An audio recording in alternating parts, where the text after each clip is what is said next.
Akapars. Had they not actually been eliminated those 2 games, we'd see them very well also inside that top 5, which is a scary sight to think about how, again, how well contested teams are playing today, Taco.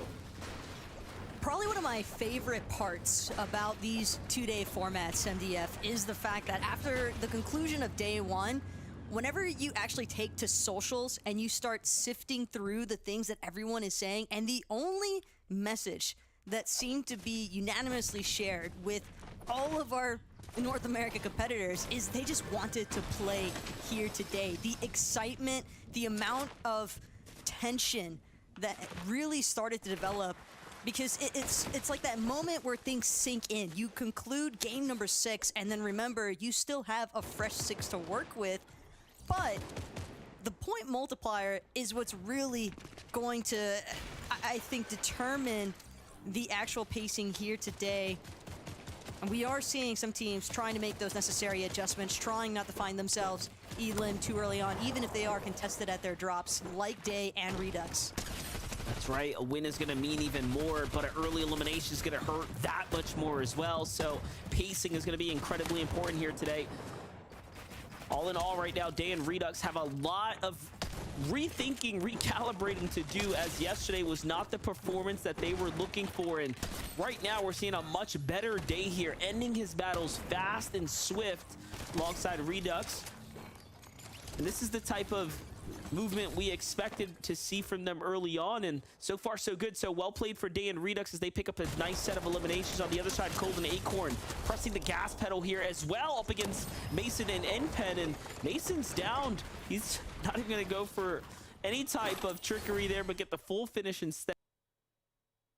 We get him quickly wrapping up the battle, and NPen's just left running here. And let's not forget, Muzz and Paper are just to the north, so for a full-on head-to-head clash, this is a little bit uncharacteristic of Cold and Acorn's early drop as far as what we've seen so far.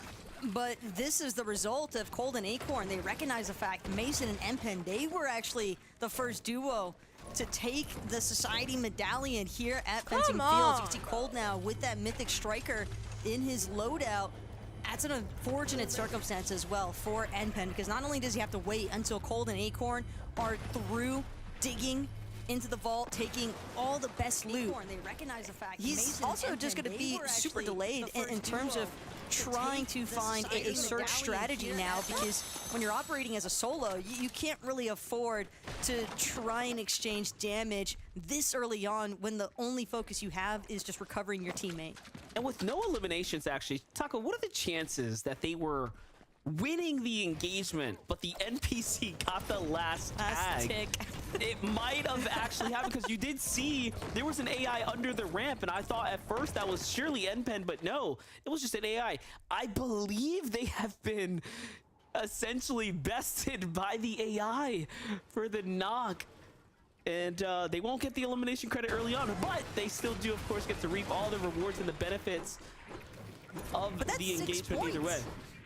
6 points farmed by the NPC instead of Cold.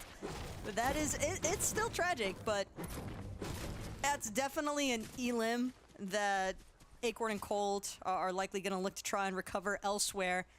At the very least, they still managed to get their way into the vault.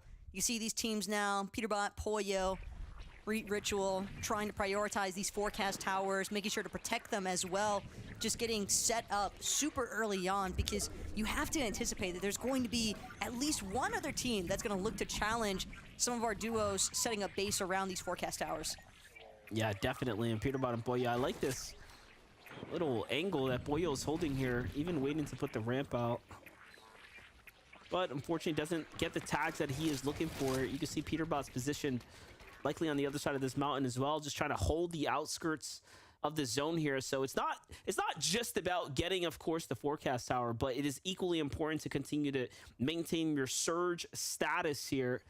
And this is why they're getting active there on the outskirts. We jump onto the other side of Yamzo and Rise, and this is a very interesting situation here, as they don't realize that there is a team inside the bush just above Rise. It's Edgy, it's Tavern. We've seen Edgy and Tavern play incredibly ready yesterday up against Acorn and everyone else here at the farms, and yep, you can see they're right in the same spot more or less, but they've been spotted out by another duo, and Rise should surely get all the information he needs here at this point. And not just that, but I believe Yamzo maybe even saw some of the walls that were being placed by Edgy and Tavern. The bush not able to provide total coverage from that. So Rise definitely proceeding a little bit more cautiously here with trying to collect some mats. At least has max brick. Now just trying to prioritize some of that wood. But for teams to just stay so postured, so aware, and a team like Yamzo and Rise especially, when you factor in, this is their 5th FNCS Grands as a team, and the 4 that they've competed in together already, their placements have consistently been within the top 10. It's almost like you can tell that they're just trying to play this one out exactly how they did yesterday, because that's what resulted in them finding the first half of this Grands in that first place position, leading on the leaderboard today. Well, one team that's not playing at all like they were yesterday is Day, as he picks up Quanti and Baila, whom, by the way, I'm fairly certain was doing pretty well pacing as far as their overall points were going yesterday. So for the 1.5x multiplier Day, teams like Day and Redux already turning online. It's going to show you how impactful it's going to be to their overall scoring. For Cooper and Miro, they're in a bit of a standoff, but look who's getting even more active. It's Clicks, Epic Whale, who's jumping right into it. This is I feel like a repeat clash up against the WTJ duo here at the Rebels Roost. This is one of the teams that Clicks and Epic have comfortably taken as far as fights have gone yesterday, and they do have the overall wins across this duo here. But no, Clicks and Epic, just like yesterday, not interested in sticking around over welcoming with their stay here. They get a couple tags. If they don't get the elimination right away, they pretty much disengage.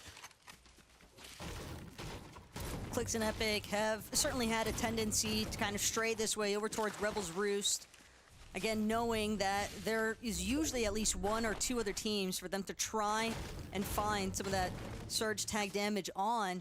But Clicks is right there with you, MDF. He recognizes the fact this is not an engagement I need to force, and essentially we'll just back off. Don't know if he was able to really exchange many shots before we tapped into his perspective, but check back in later on to see how he's faring. Right now, Pars, Baka, they just want to confirm their cash, but they've got to deal with the likes of Peterbot and Pollo first. Builds definitely favoring Pars and Baka, though, given that they've already got that cash recovery going. Peterbot trying to do what he can to break into Pars' box, but it's Pars doing an excellent job just keeping him at bay. Baka, on the other hand, needs a little bit too much damage from Pollo, so temporary fall back. It's going to put Pars into the holding wall responsibility here. Another shot exchange. Peterbot, Pollo definitely getting some very consistent surge damage online here. Even if they can't recover the cash, they might be able to find these eliminations instead. Pollo gonna apply some good pressure, but finally Baka with the response, pushing Pollo even further back. Peterbot now forced to resync with Pollo. They've got to utilize this Flowberry Fizz as a team. They both want their shields to get a little bit of regen online. But Baka, Pars, that cash definitely helping them as far as trying to establish whether they want to go for a further engagement here. Peterbot and Pollo. Peterbot and Pollo are going to answer that for them. What an absolutely, I was just going to say, what an absolutely intense fight between our 5th and 7th place duos going straight head-to-head. And not only that, no trickery involved. It was a clean, all-out box fight. You saw that. This is a singular layer high. It wasn't 2 stories, wasn't anything extra. Just a clean, high-level fight. You love to see it. Well, while this is all happening, there's plenty of action happening everywhere as well. Want to keep you completely dialed in. Take a look at how Rise and Yamzo are continuing to find themselves in the mix here. Yamzo jumping in. You have down bodies of Bacon and TK here off to the side. Other teams fighting south the Ruin Reels, but they don't care. The grapple hook is going to allow them to close the distance, get their eliminations, get the finishes, and more importantly, set themselves up for success here. And Yamzo and Rise are that sleeper duo to keep an eye out on, as they have the most victory royales this weekend so far. TK, though, probably kicking himself for that one. Not sure what led to the fall in the first place, but the fall damage is going to be what sparked that initial knock. And Yamzo and Rise, they're all for it. I mean, when you get a freebie elimination served up to you like that, MDF, don't know many teams that wouldn't look to try and follow up with even further pressure. Tough start to the day.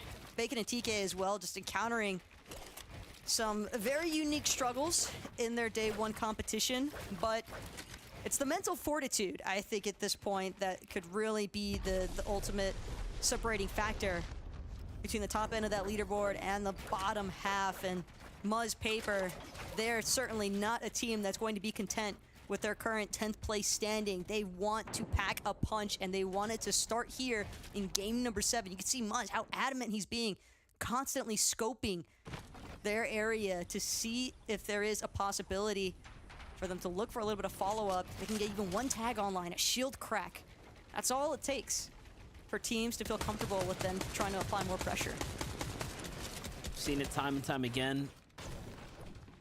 But for Pump and Sphinx right now, they have a bit of an issue right now. They've decided to kind of play this edge line. However, they're one of the only teams on the further side of it, and they have too many duos positioned inside the Ruined Wheels with arguably stronger positions here. So not too sure if Pump and Sphinx are gonna actually be able to get as active as they would like. And this is a 9th place duo, just ahead of Muzz and Paper. It's one of the few chances Pump might actually have to find a tag, and if he doesn't hit it, they'll just be slipping behind. But back to Pars and Baka, the action doesn't stop here as they continue to fight for theirs. Polarized and Def don't want anything to do with this duo. I think they might have recognized the skill set behind Baka and Pars. Sometimes you could just tell, you know, this team is dangerous, and with how they fended off Peterbot earlier, just a couple moments ago here at this exact spot, I wouldn't be surprised if Baka and Pars are playing above average or just about prime, right? As far as what we can expect from them. Baka and Pars are essentially in a never-ending box fight, it feels like, with the lobby. Just every time we look at them, they are constantly being challenged, either for their position or just for that forecast tower, sometimes even the combat cache. But obviously here, leading into the 4th zone, Ritual and Reet, we saw how well they were able to establish their positioning in some of those end games with that forecast tower knowledge, but the focus right now is going to be on Clix and Epic Whale. Whether or not Clix has been able to connect with some early sniper shots, as Vivid already called out earlier today, this man led in individual player damage on day 1 of Grands, and he's looking to try and do it again. Spicing things up here between Cam and Minish, but Clix just dancing back and forth between these wall holds. And Minish gonna eat some decent tags there. Mythic Frenzy just proving to be a little bit better in these kinds of close-face circumstances, but Clix still trying to be wary. Doesn't want to find himself too split from Epic. He definitely wants to make sure that his duo can help support him in this circumstance. And I'm starting to wonder if whether or not their disengages in the early game and picking up different fights with all types of other duos is attributing to the damage that, you know, he was able to lead with compared to other teams yesterday. But this right here, this seems like an all or nothing type situation. And other teams are now starting to look inwards. So this is not the cleanest battle, especially for someone like Clix and Epic Whale, who have been very strategic with what teams they decide to fight. Most of their 2v2s have been isolated. They've been unaffected by third parties, and they've been very deliberately chosen. However, with the pressure of the storm surge here, this one feels just a little bit different. But on that note, Clix and Epic, even if they had that medallion to exchange and get their shield back up to full for the most part, Clix and Epic, they know that they've got at least 2 teams trying to hold them, trying to use that crash pad to rotate out. Yamzo, on the other hand, now Hound, Aiden, trying to do what they can, but it almost seems as if there's another team taking notice. No, it's actually just that surge damage with the assist there for Yamzo and Rise, but still another big collection piece for Yamzo and Rise. Just more points being added on to the total count. We were just talking about, you know, having to pick a fight with a duo. You want to be strategic. You want to be deliberate. Well, this time, Clix has no idea. This is Peterbot and Boyo. They're pushing here. Could be their worst nightmare. Could be the one duo that potentially slows them down. They do have to be careful here as Peterbot and Boyo perform exceptionally well in these types of situations. A very, very tenured box fight 2v2 type team. Let's see it though. They're going all in. They kind of have to, so Clix is likely making the call here. We have to do this. And they are putting on the pressure. Peterbot and Boyo recognizing that they don't have to rush into this. And they are slowly fighting on the back foot, and Epic Whale gets punished first as Peterbot counter fires with the SMG. Just does so much damage if you hit those headshots. And Clix putting up an incredibly great defense here as Peterbot is hurt, Boyo is hurt, and Clix successfully defends off in a 2v1 right now and continuing the pressure here, but he's got to save his teammate, and instead Epic drops the mats for Clix. What is happening right here? So Clix is actually going to go for this fight here instead of playing for the pickup. Might be a fatal error, but the punishment is so good, and Clix does it again. Clix is actually putting in so much work right now. Might have dealt just enough damage. Peterbot, Boyo, they've got to reconsider. This is no longer a battle they can stay active in. Clix with the revive of the century. Their game one extension that Clix just managed to buy for himself and Epic Whale is massive, because Epic should have been elim by rights there to Boyo and Peterbot had it not been for Clix. But you can see here in the replay, Peterbot, such a sick angle onto Epic. He's so focused on Boyo, loses track of the line of sight that Peterbot had while Epic was looking for that right side peek, and just really well played. But even better still was Clix, because at the end of the day, he came in for the rescue and it played off. This is like an absolutely incredible situation to be in for Peterbot and Boyo, who have heavy mats, so they'll be able to like bounce back, but they don't have heals. But Cooper and Miro fall to Clix and Epic Whale, who, by the way, had no material, so they make another desperate play to jump in on a team. In fact, we get to watch that back one more time. Take a look at what happens here. They crash pad in, they see Cooper building, they see shots coming in, and right into the box, Clix gets inside, and then they push down Miro, who was in the bush next door. You just cannot prepare for that untimely demise of a duo landing on you, and Clix and Epic Whale have just completely shut down the momentum of, you know, arguably some of their biggest competition, the global champions. I would even wager that Clix and Epic managed to sabotage Boyo and Peterbot. You can see Boyo trying to get the revive off now onto Peterbot, but they were stuck in that engagement, in that box fight.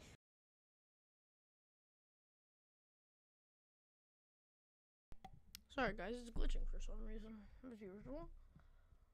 And I think we're gonna with Clix and Epic for so long, and Clix forcefully expended all of the heals just about from Boyo and Peterbot.